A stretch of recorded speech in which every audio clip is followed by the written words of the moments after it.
그야말로 국정이 마비됐다고 할 수 있는 상황 속에서 박근혜 정부가 추진하던 정책들, 한일 군사정보보호협정이나 국정 역사 교과서 같은 정책들이 계속 추진되는 게 옳다고 보십니까? 그렇습니다. 저는 국정 공백은 있어서는 안 된다. 지금 정기국회, 예산국회 막바지입니다. 가장 중요한 것, 내년도 새 예산안 차질 없이 추진돼야 합니다.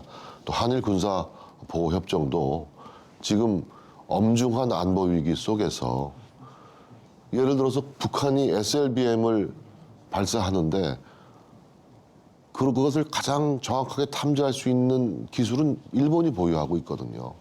당장 그래서 우리 안보 상황에 비춰봐서 한일 군사정보보호협정은 이것은 적기에 필요한 사항이라고 해서 차질 없이 추진돼야 한다고 저는 생각을 합니다.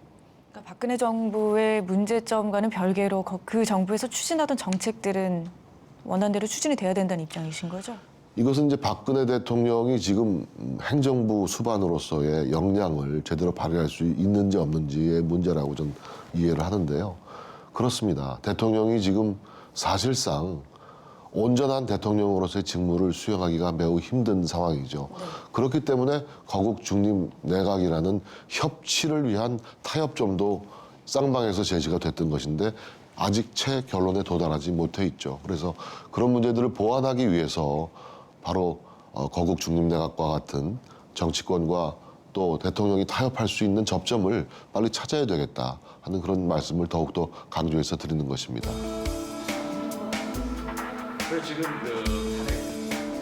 여기에 대해 야당의 생각은 어떨까요? 같은 질문을 던져봤습니다. 171석이네요.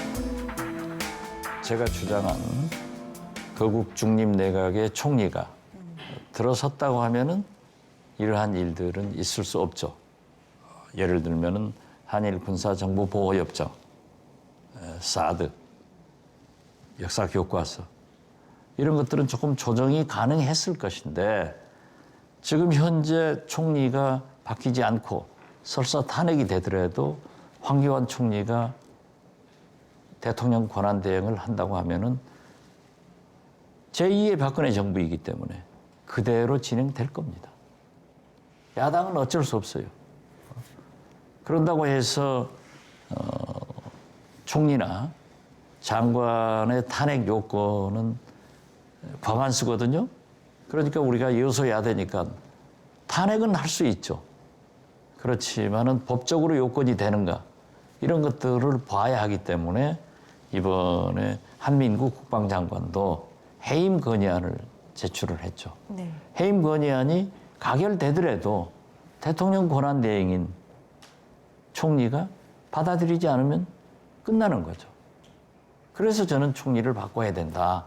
이런 것을 주장했던 겁니다. 합리적이지 않고 정당하지도 않죠. 그러니까 지금은 대통령이 탄핵까지 거론되고 있는 마당에 자신들이 고집해왔던 그런 일방적인 정책들을 이 와중에 막 밀어붙이는 모습은 오히려 국민 민심을 자극하는 행위라고 봅니다. 따라서 꼭 시급한 여러 그동안 추진해왔던 정책들을 잘 관리하고 잘 마무리하도록 노력하는 것이야 그건 뭐 기존에 해왔던 정책이니까 용인한다 하더라도 민심에 거스르는 새로운 정책을 막 관철하기 위해서 마구 밀어붙이듯이 일방통행식으로 정책을 운영하는 것은 옳지 않다고 생각합니다. 지금 제가 충고드린다면